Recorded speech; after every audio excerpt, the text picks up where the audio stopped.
আইনজীবী সাইফুল ইসলাম আলিফ হত্যার প্রতিবাদে আজও কর্মবিরতিতে চট্টগ্রাম জেলা আইনজীবী সমিতি। নেতারা জানিয়েছেন, আলিফের আত্মার মাগফিরাত কামনা করে বাদ জোহর কোর্ট হিল মসজিদে দোয়া মাহফিল হবে। বাতিল করা হয়েছে অবকাশকালীন প্রীতি সমাবেশ।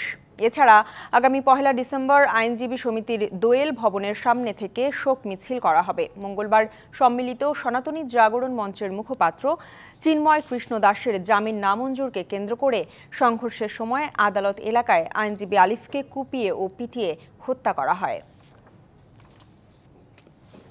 সহকর্মীকে হত্যার প্রতিবাদে দ্বিতীয় দিন কর্মবিরতি পালন করছেন চট্টগ্রাম জেলা আইনজীবী সমিতির সদস্যরা। এ বিষয়ে আরও জানাতে কোর্ট চত্বর থেকে যুক্ত হচ্ছেন সহকর্মী মাসুদুল হক। মাসুদ, চিন্ময় ইস্যুতে মঙ্গলবার দুপুরের পর থেকেই তো বিচার কাজ বন্ধ রয়েছে। সব মিলিয়ে পরিস্থিতি কি, বিস্তারিত জানাবেন। আপনারা জানেন, চট্টগ্রামে আইনজীবী আলিফ হত্যার প্রতিবাদে আজকে আইনজীবীদের যে কর্মবিরতি সেটা অব্যাহত রয়েছে এবং আজকে চলছে দ্বিতীয় দিন।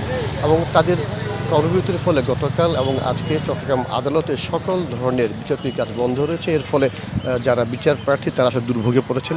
আমি এই মুহূর্তে রয়েছি ঠিক আইনজীবী ভবনের পাশেই। আপনারা দেখছেন এই মুহূর্তে এই সড়কটি কিন্তু অনেক লোকজন থাকে, লোকেরা থাকে, যেহেতু সকাল 10টা এবং এই সময় কিন্তু আদালত বসে। কিন্তু আজকে কিন্তু তেমন এখানে লোকজন নেই, অর্থাৎ আইনজীবীরা কেউ আসছে না।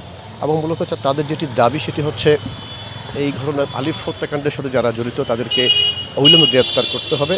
যদিও পুলিশ প্রশাসনের পক্ষ থেকে বলা হয়েছে, গতকালই বলা হয়েছে সিসিটিভি ফুটেজ দেখে 7 জন শনাক্ত করা হয়েছে, মোট 33 জনকে আটক করা হয়েছে। তবে এই ঘটনায় এখন কিন্তু হত্যা মামলা দায়ের করা হয়নি। তবে গতকাল রাতে 3টি মামলা দায়ের করা হয়েছে, অর্থাৎ পুলিশের উপর হামলা এবং সরকার। এবং এই মুহূর্তে কিন্তু পরিস্থিতি অনেকটা শান্ত থাকলেও কিন্তু এই মুহূর্তে কিন্তু আইনজীবী যারা তারা এখানে আসেন, যেহেতু সকাল 10টা হতে একটু পরে যে আদালতের যে বিচারপতি কাজ হচ্ছে আমরা দেখছি। অন্যান্য সময় সকাল 10টার পর থেকে আদালতের যে আদালত বসে বা যে আদালতের যে বিচারপতি কাজ হচ্ছে আপনার আর আজকে সেটি হচ্ছে না। এবং এখানে কিন্তু যারা আইনজীবী তারা কিন্তু আসছে না। এর ফলে আমি আগে জানাচ্ছি দুর্ভোগে পড়েছে সাধারণ বিচার প্রার্থীরা। এবং একই সঙ্গে তারা কিন্তু আজকে যারা আইনজীবী সমিতির পক্ষ থেকে তারা বেশ কিছু কর্মসূচি তারা ঘোষণা করেছেন। এর মধ্যে রয়েছে কালো ব্যাগ ধারণ এবং সমিতির পতাকা অর্ধনিম্ন রাখা।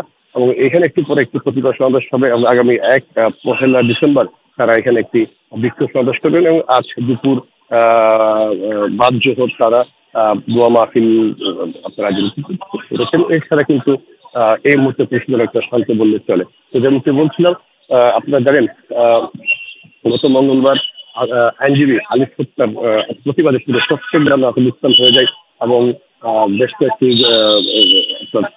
পাল্টা হামলা ঘটনা হয়। এবং এই ঘটনা এখন পর্যন্ত মোটামুটি আটক রয়েছে প্রায় আপনার 30 জনের মতো। এখন কিন্তু কোনো সত্য মামলা জারি করা হয়নি। তবে আমরা জানতে পেরেছি আজকে দুপুর নাগাদ আলিফের পরিবারের পক্ষ থেকে একটি সত্য মামলা জারি করা হতে পারে।